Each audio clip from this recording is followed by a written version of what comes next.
বিদ্যুৎ ও পানীয় জলের দাবিতে আজ সোনামুড়ার ফকিরাদুলা ও ধলিয়ায় এলাকায় একযোগে পথ অবরোধে সামিল হলেন সাধারণ মানুষ। ফকিরাদুলা পঞ্চায়েতের টুক্কার চৌমুহনী এলাকায় সকাল 9:30 থেকে সোনামুড়া বক্সনগর সড়কে অবরোধ চলছিল।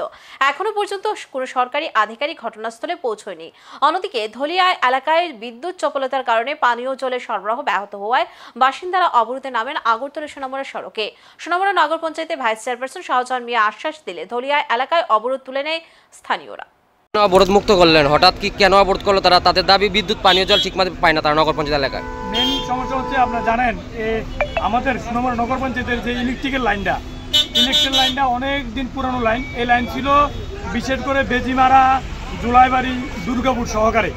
আমরা নগর পঞ্চায়েত নতুন করে গঠিত হওয়ার পরে আপনারা জানেন এখন কালো তার পুরা নতুন করে ব্যবস্থা করানো হয়েছে। তো আমরা জানি সেটা আমার কাছে রিপোর্ট রয়েছে 1 সপ্তাহের মধ্যে বেজিমারা লাইন আলাদা, দুর্গাপুরের আলাদা, জুলাইবাড়ির লাইন আলাদা করে শুধু নগর পঞ্চায়েত এরিয়াগুলো আমি আলাদা করে নতুন লাইন দেওয়া হচ্ছে। যে কোনো বৃষ্টি হোক আর ঝড় হোক তুফান হোক লাইন কারেন্টের কোনো সমস্যা হবে না, সে আশ্বস্ত তারা করছি। আর যে কারেন্ট কালকে গেছিল 5-10 মিনিটের মধ্যে।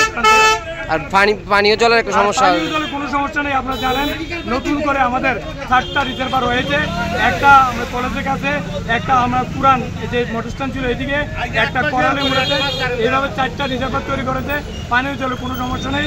নতুন করে পানীয় জলের যে লাইনের জন্য নতুন করে সমস্যা ছিল, পুরাপুরি লাইন দেওয়া হয়ে গেছে। 1 সপ্তাহের মধ্যে পুরো লাইন দেওয়া হবে। 2 টাইম করে নগর পঞ্চায়েতের মধ্যে জল